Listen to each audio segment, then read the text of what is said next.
मेरे पास संसाधनों का अभाव है, इसलिए ये वीडियो पार्ट्स में आ रहे हैं। जितना मेरे से बन रहा है मैं इनको बनाने की कोशिश कर रहा हूँ। अगर कोई कमी इनमें है, संप्रेषण में मान लीजिए, समझाने में मान लीजिए, जो आपको कमी दिखाई दे, प्लीज आप हमें बताइए कि क्या कमियां हैं। आगे हम उन कमियों को दूर करने के लिए मैं प्रयास करूंगा। तो मैंने अभी जो शब्दावली बताई थी उसके बाद वीडियो कट गया था, दूसरा वीडियो बनाना पड़ा। और दूसरा मेरा जो पॉइंट है वो शब्दावलियों में ही है, मतलब पूर्व ज्ञान मान लीजिए। तो उनमें जो मैंने शब्दावली बताई उसके बाद में ये दो टॉपिक और लिए मैंने, उन शब्दावलियों के ही पार्ट है। पहला है विनकुलम संख्या को सामान्य संख्या में बदलना, और दूसरा है सामान्य संख्या को विनकुलम में बदलना। मैंने पिछले वीडियो में बता दिया था विनकुलम का मतलब होता है माइनस वाली संख्याएं, उनको सामान्य संख्या में नॉर्मली प्लस वाली संख्या में बदलना है। और जो प्लस वाली संख्या होती है उनको विनकुलम संख्या में बदलेंगे, क्योंकि अपन जब गुणा करेंगे अनेक प्रकार की विधियों के द्वारा तो बहुत सारे जो उत्तर आएंगे वो माइनस में आएंगे, और हमेशा उत्तर कभी माइनस में नहीं होता है। तो उनको अपने को सामान्य संख्या में बदलना आना चाहिए, और वो कैसे बदलेंगे, इस विधि के द्वारा बदलेंगे। तो पहला टॉपिक है विनकुलम संख्या को सामान्य संख्या में बदलना, यानी कि जो संख्या माइनस में दे रखी है उनको क्या करेंगे, अपन सामान्य संख्या में कैसे बदलेंगे। दूसरा टॉपिक है सामान्य संख्या को विनकुलम संख्या में बदलना। हालांकि मैंने क्वेश्चन जो इधर उधर होने चाहिए थे वो इधर उधर कर दिए हैं, क्योंकि ये प्लस वाली संख्याएं हैं और ये है विनकुलम वाली संख्याएं, तो ये दोनों क्वेश्चन है वो इधर आएंगे। तो मैं इधर लिख रहा हूं इनको, विनकुलम संख्या को सामान्य संख्या में बदलना। विनकुलम संख्या मान लीजिए, पहली संख्या ले ली मैंने उदाहरण के तौर पर 2, 4 का विनकुलम, 3 का विनकुलम। दूसरी संख्या है 6, 2 विनकुलम, 4 विनकुलम, 5, 3 विनकुलम, 2 विनकुलम। इनको हटा देता हूं मैं, ये और इसमें मैंने ले लिए हैं ये संख्या है जिसको विनकुलम बदलना है। अब ये है क्वेश्चन विनकुलम संख्या को सामान्य संख्या में बदलना। तो ये दी गई संख्या विनकुलम संख्या है और इनको क्या करेंगे अपन सामान्य संख्या में बदलेंगे, सामान्य नॉर्मल संख्या में। लेकिन ये टॉपिक है कौन सी विधि के द्वारा होगा, एक न्यून विधि के द्वारा, एक न्यूनन विधि द्वारा। और दूसरा इधर आ जाएगा एकाधिकन। ये विधि तुम्हें याद रखना है। एक बात आप ध्यान रखें कि गणित विषय की सबसे बड़ी खासियत यही है कि वो है सत्यता। आप कोई सी विधि के द्वारा हल करो, चाहे वैदिक विधि के द्वारा हल करो, चाहे नॉर्मली विधि के द्वारा हल करो, लेकिन इनके उत्तर क्या आएंगे, एक आएंगे। यह नहीं है कि वैदिक विधि के द्वारा हल कर दिया तो उत्तर दूसरा आएगा। नॉर्मल विधि से 5 में 5 जोड़ेंगे तो 10 आएंगे, चाहे वैदिक विधि से जोड़ो, चाहे नॉर्मली विधि से जोड़ो, चाहे कैलकुलेटर से जोड़ो, चाहे कंप्यूटर से जोड़ो, उत्तर क्या आएंगे, सेम आएंगे। तो इसमें ये कह रहा है कि विनकुलम संख्या को सामान्य संख्या में बदलना, और वह है एक न्यूनन विधि। क्योंकि जो विनकुलम संख्या है उसको सामान्य संख्या में बदलने के लिए एक विधि दे रखी है, वो है एक न्यूनन। और मैंने पिछले टॉपिक में बताया था एक न्यून का मतलब होता है एक कम करना। कम का मतलब दी गए अंक के नीचे पॉइंट लगाना है, उससे वो संख्या क्या हो जाएगी, कम हो जाएगी। तो इसको जो क्वेश्चन दे रखे हैं, इन क्वेश्चन को अगर हल करना है तो हमेशा ये जो विनकुलम वाली संख्या को सामान्य संख्या में बदल रहे हैं, इसको हल करने के लिए जो संख्या बिना विनकुलम वाली है उसके पास वाले संख्या को सामान्य संख्या में बदलेंगे। तो ये दो तो पहले से सामान्य संख्या में, इसको तो बदलना है ही नहीं, तो किसको बदलेंगे, 4। अब आप कहोगे कि सर इस 3 को क्यों नहीं बदला, क्योंकि 3 को सामान्य संख्या में बदलेंगे तो एक न्यून कहां लगाएंगे, एक न्यून लगाने के लिए 2 नॉर्मल संख्या है, तो इस 2 के पास वाला संख्या है 4 विनकुलम। और इसको हल करने का तरीका यह है कि इसका परम मित्रांक लेंगे। तो मैंने ये कहा था कि परम मित्रांक वो होता है जिन दोनों अंकों को जोड़ने पर योग 10 आए। तो 4 का परम मित्रांक क्या हो जाएगा, 6 हो जाएगा। और पास वाले जो अंक है उसके नीचे क्या लगा देंगे, एक न्यून लगा देंगे। आगे वाला अंक हम यूं का यूं उतार लेंगे। अब क्या करेंगे, वापस होगा वही है 3 का परम मित्रांक, तो 3 का परम मित्रांक होता है 7, और पास वाली संख्या के पास में लगा देंगे एक न्यून, और यहाँ पहले से ही एक न्यून लगा हुआ है। तो ये 2 का एक न्यून है, ये 2 नहीं है, एक न्यून है, इसका मतलब क्या है, ये 1 है। ये 6 का एक न्यून कितना है, 5 है, और ये 7 का 7 है। तो हम इस विधि के द्वारा जो विनकुलम संख्या है उसको सामान्य संख्या में बदल सकते हैं, यानी कि 2, 4 का विनकुलम, 3 का विनकुलम का उत्तर क्या आएगा, 157 आएगा। इसी प्रकार से ये क्वेश्चन ले लेते हैं। देखो ये 6 2 4 विंकुलम अलग होगा, 5 3 2 विंकुलम अलग से हल होगा। तो देखो पहले 2 का परिमित क्या होगा 8 होगा, 5 वाली संख्या के पास एक यूं लगा देंगे, आगे वाली संख्याएं यूं की यूं उतारते रहेंगे। फिर 4 का विंकुलम क्या हो जाएगा, सॉरी 4 का परिमित अंक है 6 और 5 वाली संख्या पे एक यूं लगा देंगे, एक यूं नहीं पहले से। फिर 3 विंकुलम 2 विंकुलम। अब ये तो देखो 5 के तो विंकुलम लगाए नहीं हुआ, तो किसको हल करेंगे 3 को हल करेंगे। तो 6 एक न्यून 8 एक न्यून 6 5 का 5 3 का परिमित हो जाएगा 7 और 5 वाले अंक पे लगा देंगे एक न्यून, आगे वाला यूं का यूं।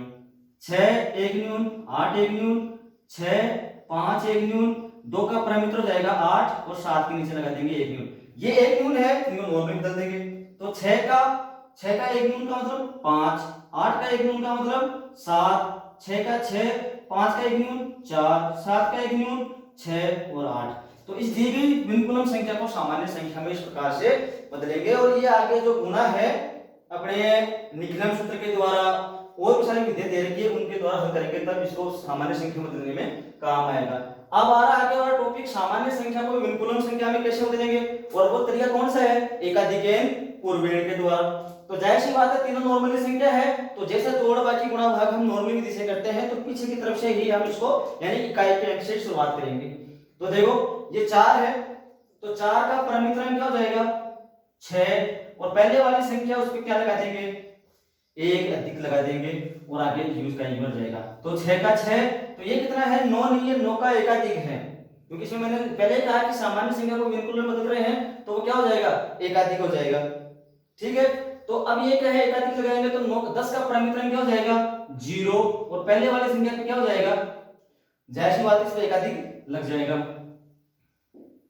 अब 6 का 6 है, इसके ऊपर एक विंकुलम लगाना पड़ेगा, 0 का 0 रहेगा, 9 का परिमित ये 10 है, 10 का सॉरी ये 10 का इसका परिमित अंक 0 है और 9 का परिमित हो जाएगा 1, 5 वाले पे लग जाएगा एकाधिक। तो 1 ये 1 का एकाधिक 0 और 6 का 6। इस प्रकार से इन सामान्य संख्याओं को विंकुलम संख्या में हम बदल देते हैं। अब बात आती है जोड़ की कि योग कैसे करते हैं।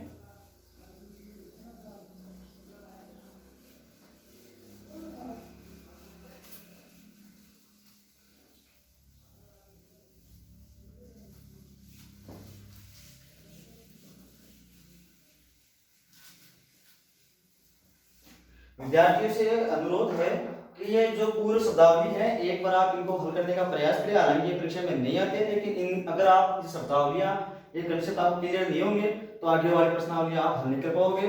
जोड़ है, जोड़ तक के क्वेश्चन भी नहीं आते हैं, तो आपकी किताब में दे रखा है एक लगभग 3 विधियां दे रखी है जोड़ की, जो नॉर्मली परीक्षा में नहीं आते हैं, लेकिन फिर भी आप उनको समझ लें कौन कौन सी विधियां है।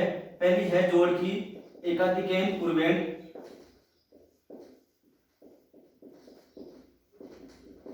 दूसरा है संकलन व्यवकलन,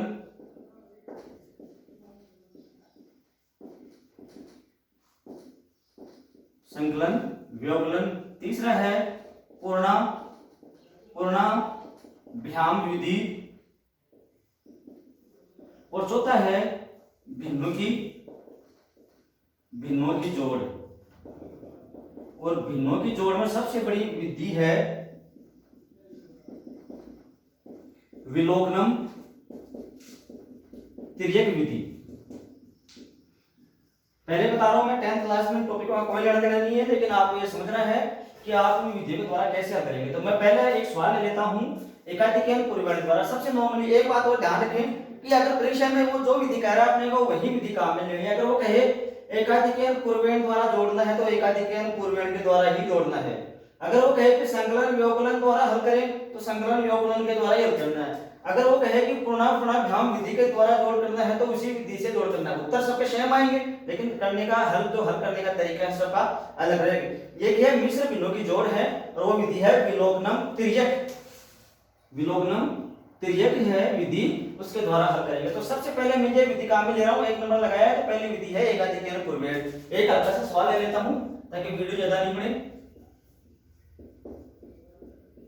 इनको जोड़ कर रहे हैं, अब अपनी ऊपर इच्छा एकाधिकेन पूर्वेण यानी कि पहले बैठ जाता है, उसमें ये लिखा है कि अगर वो कहे कि आधार 10 लेकर, आधार 100 लेकर, आधार 1000 लेकर तो सबसे पहले है अपन इसमें आधार 10 ले लेते हैं। आप पीछे है आधार 100 ले लेना, आधार 1000 ले लेना, लेकिन सबसे जो सरल विधि सरल तरीके से हल करेंगे, जोड़ने की आसानी रहेगी और गलती की संभावना कम रहती है। तो आधार क्या ले लेंगे 10। 10 का मतलब होता है जो इकाई का अंक है वो, जैसे मान लीजिए ये कितने हैं 6 हैं और ये कितने हैं 7 हैं, तो 6 में 7 जोड़ेंगे तो कितने आएंगे 13 आएंगे। तो जाहिर सी बात है इसका आधार क्या था 10 है, और 13 क्या है 10 से कितने ज्यादा है 3 ज्यादा है, तो 3 लिख दिया और पास वाले पे क्या लगा देंगे एकाधिक लगा देंगे। अब ये 5 हैं और ये भी कितने हैं 5 हैं, तो 5 और 5 कितने हो जाएंगे 10, तो 10 आधार से कितने ज्यादा है कोई ज्यादा नहीं है, यानी कि 0 ज्यादा है, तो पास वाले पे क्या लगा देंगे एकाधिक लगा देंगे। ये क्या है 4 और ये भी कितने 4 8, तो जाहिर सी बात है 10 से छोटे हैं। अगर मान लीजिए मैं इसी क्वेश्चन में ये 4 दूसरा क्वेश्चन ले रहा हूं मैं 4 5 6 7 और यहाँ ले लिया 8 और यहाँ ले लिया 9, अब इसको करते हैं तो वही मैं वापस ले रहा हूं मैं 6 और 7 कितने हो गए 13, और 13 कितने ज्यादा है 10 से 3 ज्यादा है, तो 3 लिख दिया और पास वाले पे लगा दिया एकाधिक लगा दिया।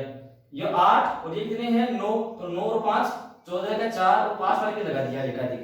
ये कितने हो गए 10 और ये कितने हो गए 4 14, तो 14 का 14 नहीं आएगा, उत्तर तो 14 आएंगे, लेकिन हल करने का तरीका क्या रहेगा यहाँ 4 आएंगे, पास वाली संख्या पे एकाधिक लगाएंगे, लेकिन पास वाली कोई संख्या है ही नहीं तो क्या लगा देंगे 0 मान के उसके ऊपर एकाधिक लगा देंगे, तो ये कितना हो जाएगा 1 हो जाएगा। इस प्रकार से इन प्रश्नों को एकाधिक फॉर्मेट के द्वारा हम हल करेंगे।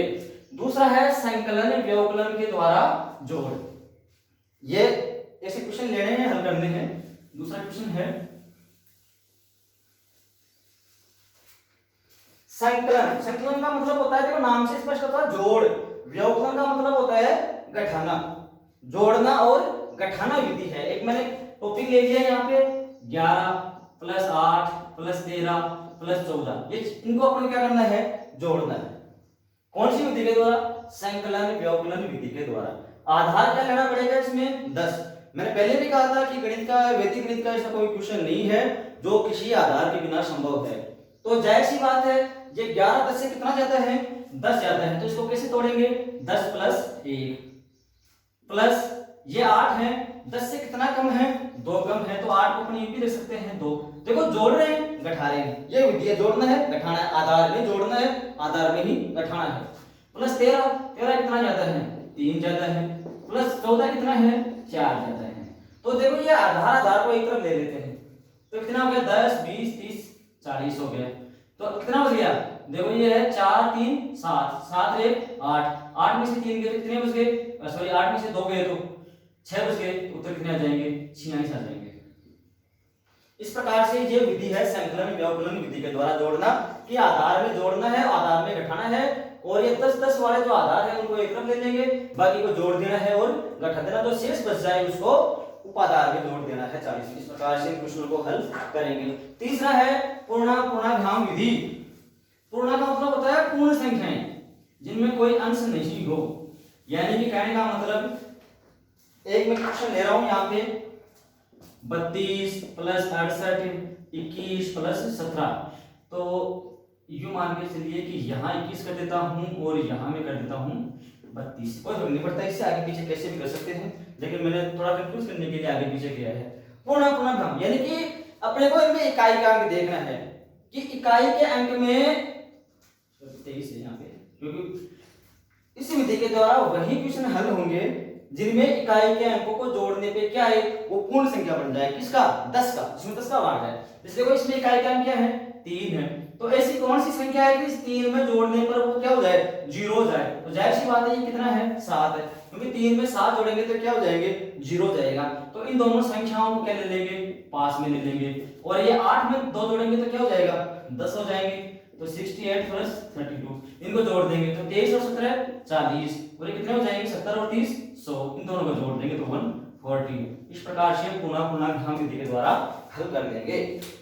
अब आगे आता है मिश्र भिन्नों की जोड़। देखो भिन्नों की जोड़ जो नॉर्मली हल करते हैं, भिन्नों की जोड़ में 3-4 प्रकार के टॉपिक हैं, या तो उनके समान हर होंगे या असमान हर होंगे। उन दोनों को हल करने का वही तरीका है जो हम सामान्य रूप से हल करते हैं, वैसे ही लघुत्तम लेना है और जोड़ना है। लेकिन वैदिक विधि में एक जो विधि है विलोपनम तिर्यक विधि, इसके द्वारा कैसे हल करते हैं, एक क्वेश्चन ले लेते हैं और उसको समझाने का प्रयास करता हूं मैं, और ये वीडियो बना करता हूं। कल दूसरा टॉपिक बाकी कैसे करेंगे, गठाव विलकुलम। मान लीजिए टॉपिक ले लिया 1 सही 3/4 प्लस 2 सही 3/5, ये टॉपिक ले लिया मैंने। इसको जोड़ना है, ये मिश्र भिन्न है और मिश्र भिन्न को कौन सी विधि के द्वारा, विलोपनम तिर्यक विधि के द्वारा हल करेंगे। हल करने का सबसे पहले विलोपनम विधि के द्वारा इनको तोड़ देंगे। तोड़ेंगे कैसे, इसको देखो 1 + 3/4 लिख देंगे, प्लस का चिन्ह है वो कब उतारेंगे, 2 + 3/5, इनको तोड़ दिया। ये संख्या जो पूर्ण संख्याएं हैं उनको एक तरफ ले लेंगे, तो 1 है और ये 2 है, इनको अलग ले लिया। और ये दोनों भिन्नों की संख्या क्या ले लेंगे, इनको अलग ले लेंगे। और मैंने अभी बताया था कि भिन्नों की जोड़ होती है, इसलिए भिन्नों की नॉर्मल जोड़ है। इसको हल करने का तरीका क्या है, वही पहले वाला तरीका है। वो तरीका में क्या ले लिया, क्योंकि दोनों का हर अलग अलग है, तो देखो कैसे जोड़ेंगे, ये 2 और 1 3 हो जाएगा। इन दोनों कैसे करेंगे, दोनों का हर ले लेंगे 4 × 5, तो 4 से 4 कट गया, बच गया 5, तो 3 × 5, प्लस का चिन्ह है, 5 से 5 कट जाएगा, क्या बचा 4 × 3, तो 3 + 5 दिए 15 और 4 दिए 12, कितने हो जाएंगे 27, बटे कितने हो जाएंगे 4 × 5 = 20, तो 3 + ये कितने हो जाएंगे। अब देखो ये जाहिर सी बात है कि अपूर्ण भिन्न है, तो 27 में 20 का भाग देंगे कितनी बार जाएगा, 20 एकम 20, शेष क्या बच गया 7/20। वापस ये मिश्र भिन्न आके इसको वापस तोड़ देंगे, कौन सी विधि के द्वारा, विलोपनम विधि के द्वारा। तो 3 प्लस इसको तोड़ेंगे तो क्या जाएगा, ये 1 है तो 1 + 7/20, तो 2 और 1 सॉरी 3 और 1 4 सही कितने आ गए 7/20, ये इसका उत्तर है। आशा करता हूं ये वीडियो आपको अच्छा लगा होगा। मैं आगे और प्रयास करूंगा इसे समझाने का। ये जोड़ की सिर्फ और सिर्फ 10th क्लास तक अपने सिलेबस में 4 विधियां हैं, एकाधिकरण पूर्वण द्वारा, संकलन व्यवकलन द्वारा, पूर्णाभ्याम विधि द्वारा, भिन्नों की जोड़, और वो भी मिश्र भिन्न है उसका जोड़ करना है, विलोपनम तिर्यक विधि। Thank you.